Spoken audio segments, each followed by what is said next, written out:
Print media మా సోదరులకి నన్ను ఆశ్రయించి రాత్రి సహాయం చేసి నేను కడగొడ తిన్నప్పుడు కానీ ఇప్పుడు కానీ అప్పుడు ఆదరించే సహకారం చేశారు. ఈరోజు నా పైన అభిమానం తీసుకొచ్చారు. ఈ క్లిప్ కూడా ఇంతవరకు నేను మాట్లాడలేదు. 11 నెలలైంది ఎన్నికలై.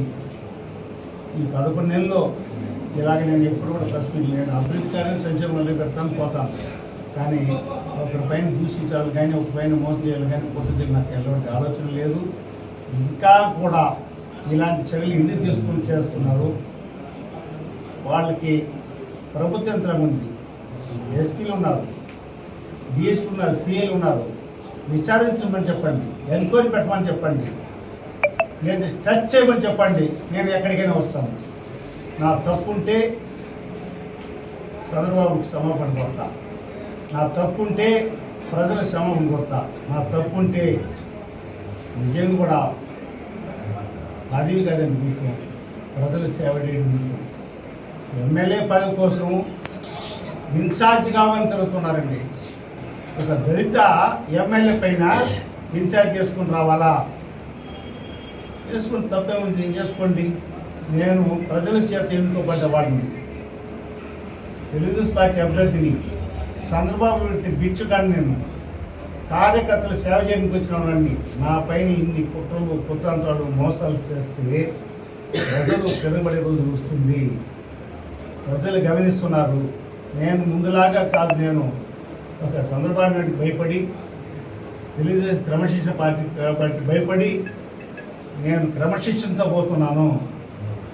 ఇలా కొట్టడం తిట్టడం సాంప్రదాయం కాదు, ఒక మనిషిని దూషించిన సాంప్రదాయం కాదని చెప్పుకోతున్నాను.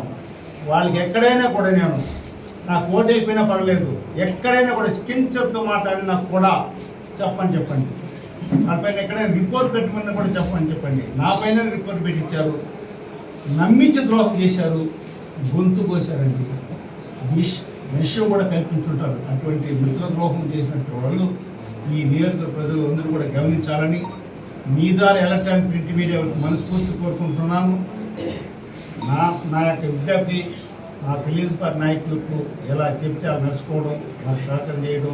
ఈరోజు 7 మన నాయకులందరూ కూడా పిలవడానికి కారణం మీకు అన్ని వాస్తవాలు చెప్పాలని. భవిష్యత్తు జరగకూడదు. మీరు ప్రింట్ మీరు ఉన్నారు, ఇలాంటి ఖండించండి. మనకు బిడ్డలు ఉన్నారు, మనం సంసారం చేస్తున్నటువంటి వాళ్ళు, పెళ్లి చేసుకున్నాం, భార్య ఉంది, అమ్మ ఉంది, చెల్లెములు ఉన్నారు. వీళ్ళంతా కుటుంబాలు ఏం కావాలా? ముఖ్యమైన చర్యను దిగబడితే ఏదైనా వేరే విధంగా చెప్పండి. ఏదైనా భూమి వేసుకున్నాడు, సంపాదించినాడు, మోసం చేసినాడు, ఉద్యోగం ఇస్తానని చెప్పి మోసం చేసినాడు, ఏదైనా చెప్పండి, నిరూపించండి. కానీ శాసనసభ్యుడి పైన, సుదీర్ఘ రాజకీయం చేసిన వాళ్ళ పైన, కింద స్థాయి నుంచి వచ్చిన వాళ్ళ పైన, కార్యకర్తలు తెలిసిన వాళ్ళ పైన నన్ను మెచ్చి మంచి వాటిని మెచ్చి ఇచ్చినటువంటి చంద్రబాబు నాయుడు కృతజ్ఞత ఏమన్నాను తప్ప ఏనాడైనా కూడా చంద్రబాబు నాయుడు గారు చెప్తే నేను దేనికైనా కూడా మీకు తల వంచి వారికి నేను అన్ని రకాలుగా వాళ్ళకి నేను కృతజ్ఞత ఉంటాను.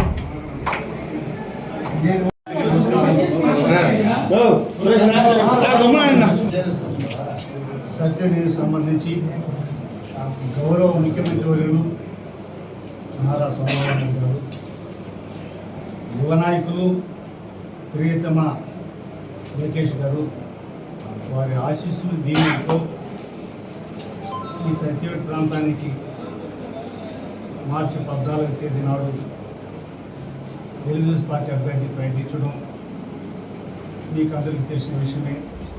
ఆ రోజు ఇప్పటి వరకు కూడా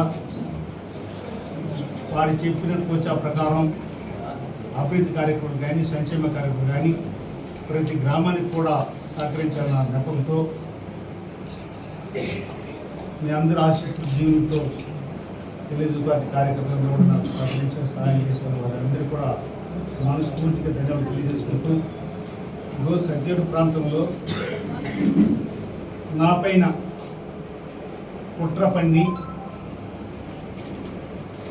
ఓడగొట్టాలనే ఉద్దేశంతో వైఎస్ఆర్ కాంగ్రెస్ పార్టీ నాయకులపైన కుమ్మక్కై రామచంద్రుడి దగ్గర ఒక అతన్ని ఇండిపెండెంట్గా వేశారు.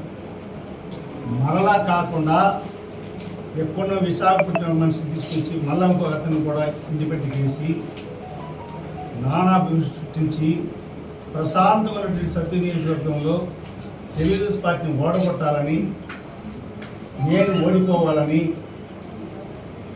ఒక దురుద్దేశంతో పనిచేశారు. ఆయన భగవంతుడి ఆశీస్సులతో, చంద్రబాబు రెడ్డి బిచ్చంతో, లోకేష్ గారి సహాయంతో ఒక శాసనసభ్యుడికి ఎన్నికయ్యాను జూన్ 4వ తేదీ. అయినా అప్పటి నుంచి ఇప్పటి వరకు కూడా ప్రజా కార్యక్రమం చేస్తూ నాకు కొంచెం ఇబ్బంది ఉన్నా కూడా లెక్క చేయకుండా ప్రతి నిత్యం కూడా ప్రజల మధ్యన ప్రజల కోసం ప్రజా సంక్షేమం కోసం పాల్పడుతున్నాను. 7 మండలాలు కూడా బాగుపడాలని కోరుకుంటున్నాను. మరి ఈ మధ్యకాలంలో మీకు అందరికీ తెలుసు, నా పైన కుట్రబన్ని రకరకాలు చేసి ఓడిపోలేని నెపంతో కొంతమంది ఒక దుష్ప్రతి చేసి నాకు మార్పింగ్ కేసు పెట్టి ఒక స్త్రీలతో ఉన్నటువంటి దానిపై పెట్టి నా పైన కేసులు పెట్టిన విషయాన్ని కూడా చూశాను. కేసులు పెట్టినా కూడా నేను ఎవరిపైన కించెత్తు మాట కానీ కించెత్తు ప్రెస్ స్టేట్మెంట్ ఇప్పటివరకు లేదు, రేపు కూడా ఇవ్వను. తెలుగుదేశం పార్టీ కార్యక్రమం చంద్రబాబు నాయుడు దృష్టిలో మనం ఒక నాయకుడికి ఎదిగాము. మనం 50 సంవత్సరాలు రాజకీయ చేశాము. గ్రామ స్థాయి నుంచి మండల స్థాయి నుంచి జిల్లా స్థాయి రాష్ట్ర స్థాయికి ఎదిగాము ప్రజల యొక్క అభిష్ట మేరకు. ఇలాంటి సందర్భాల్లో మరి అవన్నీ పోయిన తర్వాత మా కుటుంబంతో కూడా ఈ వేదనలో